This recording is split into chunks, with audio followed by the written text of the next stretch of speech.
कश्मीर के गांव में पुलिस वाले ढूंढ रहे हैं आतंकवादियों को। घर घर जाकर तलाशी ले रहे हैं, होटलों की तलाशी ले रहे हैं। सर्च अभियान जारी है आतंकवादी को पकड़ने का। पहलगाम में जो हमला हुआ था जम्मू कश्मीर में, अलर्ट जारी कर दिया गया। बस स्टैंड, होटल, पुलिस वालों का सर्च ऑपरेशन जारी है। तलाश जारी है आतंकवादियों की। वे ढूंढ रहे हैं कहीं पे मिल जाए। पहलगाम आतंकी हमला, अमेरिका, रूस, इजराइल, इटली ने क्या कहा आतंकी हमले के बारे में? बस स्टैंड, होटल, पुलिस वालों का सर्च ऑपरेशन जारी। जम्मू में बस, होटलों में तलाशी अभियान जारी है। आतंकवादी मददगारों, थोड़ी देर पहले की रिपोर्ट है। अजय बचलों की थोड़ी देर पहले की रिपोर्ट है। अब होटलों में तलाशी अभियान जारी हो चुका है। हर एक का आधार कार्ड, बैगों की पूरी तरह से तलाशी ली जा रही है। पहलगाम हमले के बाद सुरक्षा बलों का बड़ा एक्शन। इन आतंकियों के घर मिलाए मिट्टी में। उनके घर पूरी तरह से मिट्टी में मिला दिए गए हैं। उनका रहने का ठिकाना भी नहीं छोड़ा है। पहलगाम हमले के बाद सेना के तगड़े एक्शन से बौखलाया पीके। तलाश सर्च अभियान जारी है। उन मुसलमानों के घर मिट्टी में मिला दिए गए हैं। जम्मू कश्मीर में पहलगाम में हुए मंगलवार को आतंकी हमले में पूरे देश को दहला कर रख दिया है, क्योंकि निर्दोषों की हत्या करी जा रही है। इस भयानक हमले में अब तक 26 लोगों की जान जा चुकी है, जबकि 12 से ज़्यादा लोगों की हालत गंभीर बताई जा रही है और घायल व्यक्तियों को अस्पताल पहुंचाया गया है। बहुत ज़्यादा लोगों को चोट लगी है, तकलीफ में है। क्या उन दरिंदों को उनकी सज़ा मिल पाएगी? क्या दे पाएगा हिंदुस्तान? पीके का पानी तो बंद कर दिया गया है, लेकिन क्या जाति धर्म पूछकर गोली मारी जाती है? जिसने कलाम पढ़ दिया उसको छोड़ दिया गया। देखो दरिंदे कैसे पीछे पड़े हैं, कैसे वो एक माँ अपने बच्चे की जान बचाते हुए भाग रही है, कैसे घोड़े पर लोग जल्दी जल्दी नीचे उतर रहे हैं। पहलगाम की है ये भयानक तस्वीरें। उनके सिर में गोली मारी गई। पर्यटकों की मदद के लिए आगे आए कश्मीरी युवक ने बच्चों को गोद में लेकर सुरक्षित पहुंचाया। पहलगाम हमले का ये पहला वीडियो है। देखो कैसे हमला किया जा रहा है लोगों पर, कैसे बेचारे चीख रहे हैं, चिल्ला रहे हैं, भाग रहे हैं, उनको गोली मार दी जा रही है। जो आसपास के लोग हैं वो वहाँ से भाग निकले हैं।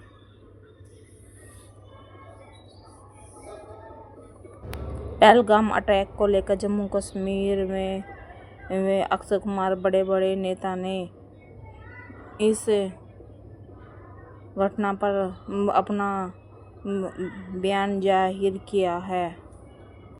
अक्षय कुमार ने अपने अकाउंट पर इस हमले की कड़ी से कड़ी निंदा की है। उन्होंने लिखा है कि पहलगाम हमले की खबर सुनकर मैं बहुत ज़्यादा दुखी हूँ, स्पंद हूँ, मैं मजबूर हूँ। लोगों की इस तरह से हत्या करना सरासर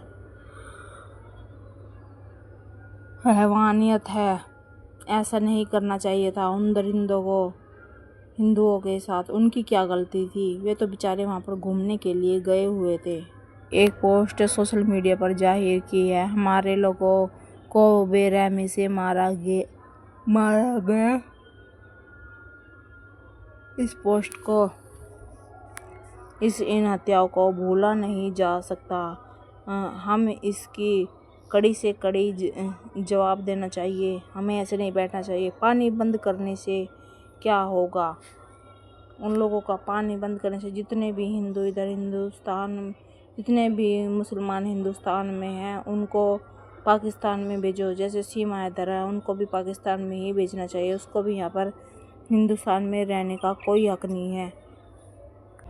इन आतंकवादियों को पता होना चाहिए कि हम चुप नहीं बैठेंगे। हम इनकी बातों का जवाब जरूर देंगे, बातों का ही नहीं। इन्होंने जैसे हमारे लोगों को बेरहमी से मारा है। हम भी इनके घर में घुसकर इनको ऐसे ही मारकर जवाब देंगे। इनके साथ ऐसा ही सलूक होना चाहिए। उन लोगों की क्या गलती थी जो उनकी पैंट उतार कर उन्हें चेक कराया गया कि ये हिंदू है या मुसलमान है। ये हिंदुओं के साथ ही क्यों हो रहा है, ये मुसलमानों के साथ क्यों नहीं हो रहा। उनको भी कड़ी से कड़ी सजा मिलनी चाहिए।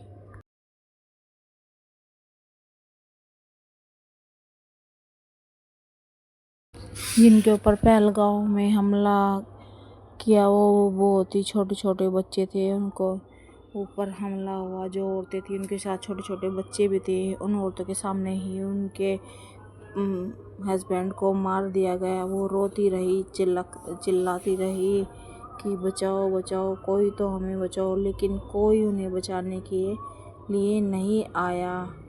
उनके ऊपर सीधी सिर में गोली मार दी गई। किसी के तो पैंट उतरवा कर नीचे ही गोली मारी गई है। क्या उनको इंसाफ मिलेगा? क्या दरिंदों को मारा जाएगा? कमेंट में ये बताना। जगह जगह गाँव में कैंडल मार्च भी निकाले जा रहे हैं। अब फिर ऐसा हुआ है, अगली बार फिर ऐसा होगा तो ये कैसे रोके जाएंगे? क्या होगा? जो औरतें हैं वे बेचारे जान बचाकर इधर उधर भागी। कुछ छोटे छोटे बच्चे थे वो भी भागे। उनके पति की जो लाश थी वो वहीं पर पड़ी रह गई। वो इधर चिल्ला रही है, रो रही है। कुछ कश्मीरियों ने उनको वहाँ से बचाया। किसी ने तो एक ने तो उसको, एक छोटा बच्चा था उसको कंधे पे बैठाकर वहाँ से बाहर निकाला ताकि वो ना मार दिया जाए, क्योंकि वो मुसलमानों को तो छोड़ रहे थे, जो हिंदू लोग हैं उन्हीं को गोली मार रहे थे। वो लोग पहले से ही वहाँ पर तैनात थे। वो लोग खच्चर पर आए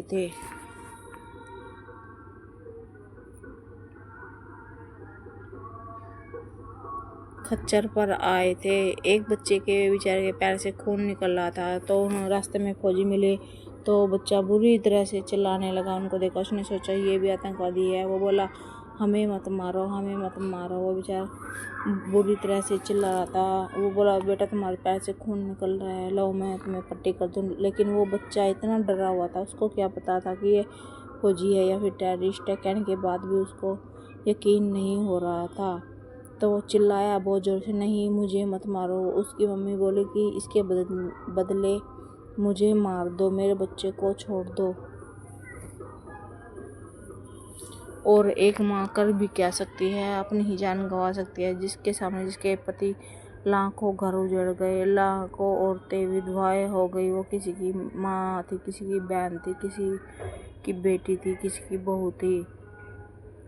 जब किसी के सामने उसके पति को ही गोली मार दी जाती है तो कैसा महसूस होता है, आप लोग तो जानते ही हो गए। ये बड़ी ही दुखद घटना है। अब जगह जगह कैंडल मार्च निकाले जा रहे हैं। पूरे हरियाणा में भी कैंडल मार्च निकाले जा रहे हैं। यहाँ पर तो बैरक लगा दिए गए हैं। पुलिस बल जगह जगह तैनात कर दिए गए हैं। हर एक वाहन की पूरी तरह से चेकिंग हो रही है। गांव में भी किसी अनजान व्यक्ति को घुसने नहीं दिया जा रहा। उसको बाहर से बाहर ही भगा दिया जा रहा है।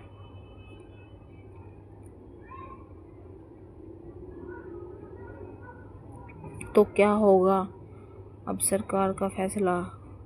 क्या उनको न्याय मिलेगा जिनके साथ ऐसा हुआ है?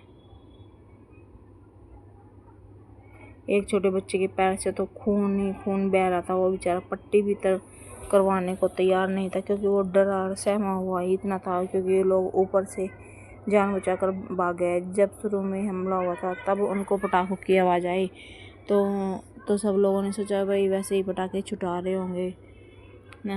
तो फिर जब 2-3 गोलियाँ चली और फिर आवाज़ आई, वे चीख पुकार की, तब वे लोग वहाँ से भागे कि यहाँ पर तो गोलियाँ चलनी शुरू हो गई है।